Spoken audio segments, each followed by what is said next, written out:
What's happening, people? I hope you're all well. So, midweek report.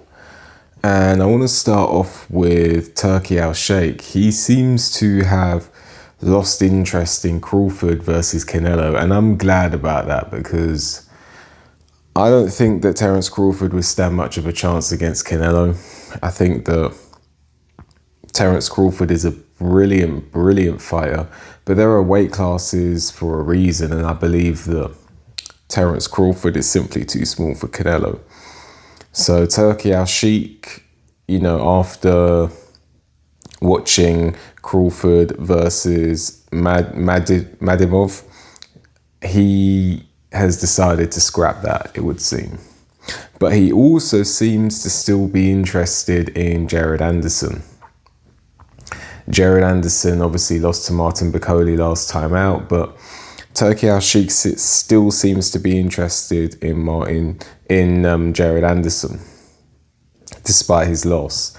And Turki Al-Sheikh actually did that with another fight, the fight that fought Dimitri Bivol. He lost, and he said that he can still have opportunities. Wilder lost to Joseph Parker and still got given an opportunity. So it would seem that Turki Al-Sheikh doesn't define fighters simply by a loss, but maybe he, depending on the nature of the loss and other factors, he's willing to give those fighters another go. So we'll see what happens with Anderson. I think that Anderson, he really does need to rebuild. And I think that I don't know why they took that fight. I feel it's like an unnecessary rebuild now because they never needed to take that fight in the first place. Now they're going to have to go back to the drawing board and correct things that I really think they could have corrected before they took a fight like this. But there you go. Anyway, moving on from that. The next move for Martin Bakole. What does Martin Bakole do next? I think that Martin Bakole, he has a fun style. He has a style where he's prepared to mix it up with you. And I think that he doesn't necessarily put everything into every punch, but every punch is heavy and he throws a lot of punches. And he also throws good combinations. His hand speed is actually deceptively fast for a man his size. So I think that if he was to face the top 5 in a division, he would simply win some and lose some. I think that on his day, he would upset the apple cart a few times, including against the likes of Joshua, Usyk, Fury. I think that Martin Bakole, he's one of those guys that could spring an upset. So I think that Martin Bakole, I want to see him against Zhang, I want to see him against Miller, I want to see him, maybe have a couple more fights, and then if he wins those, then I don't see why he shouldn't be fighting for a world title. Now, with regards to the next steps for Jarrell Miller and Andy Ruiz, I think that Jarrell Miller, he should really look to push on in some sort of eliminator. Against, he doesn't look the same as he used to, but he still looks effective enough. And I think that he could, if he was to, again, another one, a bit like Martin Bakole, if he was to fight the likes of, I don't know, like Anthony Joshua, Tyson Fury, Alexander Usyk, maybe Daniel Dubois, or even Joseph Parker, Zhilei Zhang, I wouldn't rule him out, giving someone a real good run for their money on his day and even springing up an upset.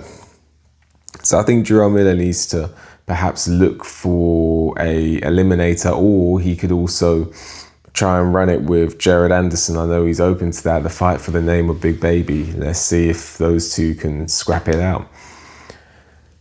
Andy Ruiz, I think with Andy Ruiz, he broke his right hand. With Andy Ruiz, he's talented, but, there's questions over the dedication. There's questions.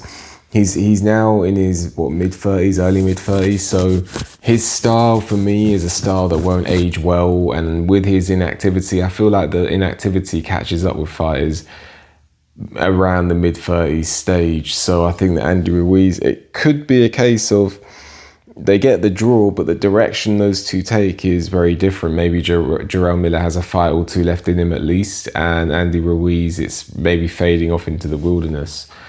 Let me see if there's anything else I want to cover. There's nothing more I really want to cover, you know. I just want to say that Anderson versus Bakole for me was a really pointless fight, because you've now potentially damaged a prospect that really could have done something. Even though he's lost, I'm not going to define him by that loss. He could very well come back. You know, look at mine, Bakole, his opponent who beat him. He's come back from a loss, so he could come back from it, but who knows what's going to happen now. You've unnecessarily damaged a fighter who looked like they were destined for great things, in my opinion. But anyway, I'm not a matchmaker, so it is what it is. Many people were calling it. Well, that's all I'll say. Many people were saying what I'm saying now before the fight. Anyway, let me know what you think about everything I spoke about in this midweek report. Let me know, like the video, subscribe to the channel, leave a comment, hit the notification bell so you get a notification when I make a new video. If you appreciate my work and want to leave a donation, there's a link for that in the description. And with that, enjoy the rest of your day. See you on the next one.